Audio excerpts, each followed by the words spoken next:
Selamat datang di GCC Domestic System, Akademi Pelatihan Profesional Anda untuk bekerja di rumah-rumah di kawasan Teluk. Saya adalah guru Anda, dan saya sangat senang Anda berada di sini hari ini. Kita akan mulai dari hal yang paling mendasar. Dalam pelajaran pertama tentang kebersihan rumah profesional ini, tujuan kita adalah mempersiapkan Anda tidak hanya untuk bekerja, tetapi untuk menjadi ahli sejati di rumah-rumah negara GCC. Pekerjaan ini membutuhkan ketelitian dan kedisiplinan yang tinggi. Kita mulai perjalanan kita sekarang. Rumah-rumah di negara GCC seringkali berupa bangunan besar yang dikenal sebagai villa. Ini adalah rumah pribadi dengan banyak lantai dan banyak kamar. Setiap keluarga memiliki aturannya sendiri, tetapi standar kebersihan selalu sangat tinggi di setiap saat. Ini adalah majelis. Ini adalah ruangan yang sangat penting untuk tamu. Ini adalah wajah rumah yang dilihat oleh orang luar. Karena itu, majelis harus selalu sangat bersih setiap saat dan siap untuk acara apapun atau tamu. Kebersihan di sini adalah ciri utama dari pekerja terbaik. Selamat telah menyelesaikan pelajaran pertama. Kita telah melihat pentingnya kebersihan di majelis dan tata letak rumah secara umum. Di pelajaran kedua, kita akan membahas ruang tamu dan dapur. Percayalah, Anda bisa melakukannya. Sampai jumpa sebentar lagi di pelajaran berikutnya.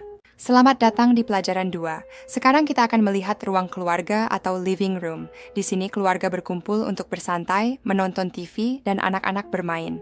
Ruangan ini sangat penting bagi kenyamanan keluarga. Karena ini adalah ruang keluarga, ruangan ini cepat kotor. Perlu dibersihkan dengan vakum, dilap debunya, dan dirapikan setiap hari agar keluarga merasa nyaman di lingkungan yang bersih. Selanjutnya adalah dapur, yang dianggap sebagai jantung dari rumah. Disinilah semua makanan untuk keluarga dan tamu mereka disiapkan dengan penuh kasih. Sangat penting agar dapur tetap bersih dan memiliki standar kebersihan yang tinggi setiap saat.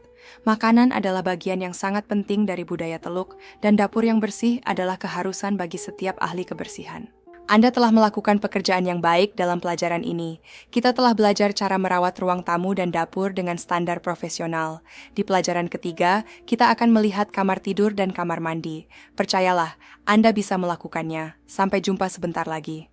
Selamat datang di pelajaran 3. Villa besar di GCC dapat memiliki 5 hingga 6 kamar tidur. Setiap kamar membutuhkan perhatian mendalam setiap hari karena ini adalah area pribadi keluarga. Tugas Anda mencakup menata tempat tidur dengan sempurna. Pastikan bantal tertata rapi dan sprei ditarik kencang tanpa kerutan. Inilah yang menunjukkan keahlian Anda sebagai profesional. Berikutnya adalah kamar mandi. Di negara-negara Teluk, kebersihan kamar mandi diperiksa secara berkala. Kebersihan di sini berhubungan langsung dengan kesehatan seluruh keluarga Anda. Setiap kamar mandi harus dibersihkan dengan sangat teliti. Pastikan cermin berkilau dan semua area disentuh dengan disinfektan untuk membunuh kuman. Kamar mandi yang bersih adalah keharusan setiap hari. Kerja yang sangat bagus. Kita telah mempelajari rahasia merawat kamar tidur dan kamar mandi. Di pelajaran keempat, kita akan membahas tingkat kebersihan dan budaya. Percayalah, Anda bisa melakukannya. Sampai jumpa sebentar lagi.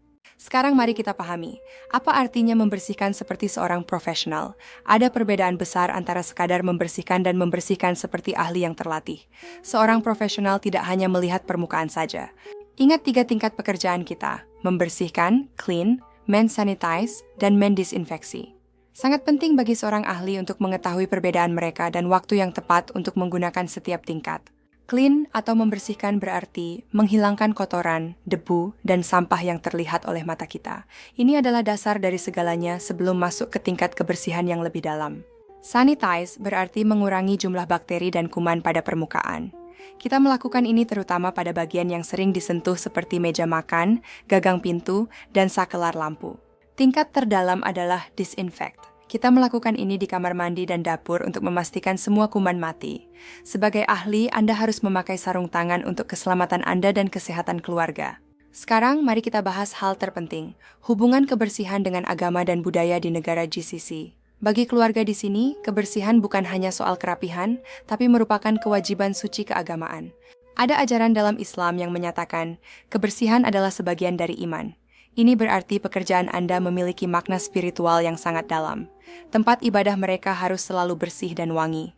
Anda akan melihat bahwa orang sering melepas sepatu di pintu agar kotoran tidak masuk. Kita harus menghormati tradisi ini. Dapur juga harus tetap halal clean, dengan mengikuti tata cara kebersihan sebelum dan sesudah masak. Selamat! kita telah mempelajari tingkat kebersihan dan pentingnya budaya. Di pelajaran terakhir, kita akan membahas pola pikir profesional dan jadwal kerja. Percayalah, Anda bisa melakukannya. Sampai jumpa di pelajaran berikutnya. Selamat datang di pelajaran terakhir kita. Perbedaan antara pekerja yang baik dan pekerja yang luar biasa adalah pola pikir atau mindset. Ada 5 karakter penting: kebanggaan, konsistensi, ketelitian, rasa hormat, dan komunikasi yang baik. Banggalah dengan pekerjaan Anda dan jadilah konsisten setiap hari. Perhatikan setiap detail kecil, hormati privasi keluarga, dan bicaralah dengan sopan serta jujur setiap saat. Inilah karakter profesional sejati yang dihormati di negara-negara Teluk. Agar efisien, ikutilah jadwal harian. Mulailah pagi hari dengan pembersihan utama, siang hari untuk pembersihan mendalam dan laundry, sore hari untuk persiapan keluarga pulang, dan malam hari untuk pembersihan ringan terakhir. Rutinitas ini membantu Anda bekerja maksimal tanpa kelelahan berlebih. Majikan mengharapkan lantai yang berkilau, tempat tidur yang tertata sempurna, dan dapur yang bebas lemak. Ingat juga kebersihan diri dan seragam yang rapi. Saat Anda mencapai standar ini setiap hari, Anda membangun reputasi yang baik dan kepercayaan yang tinggi. Selamat, Anda telah menyelesaikan modul 1. Kita telah belajar tentang rumah, tingkat kebersihan, dan pola pikir profesional. Ingatlah selalu bahwa kebersihan adalah bagian dari iman dan pekerjaan Anda sangat bernilai bagi keluarga. Percayalah, Anda bisa melakukannya. Di modul berikutnya, kita akan membahas peralatan dan bahan kimia. Kerja keras Anda akan membawa masa depan yang cerah bagi Anda dan keluarga. Sampai jumpa di modul 2. Terima kasih telah belajar bersama kami.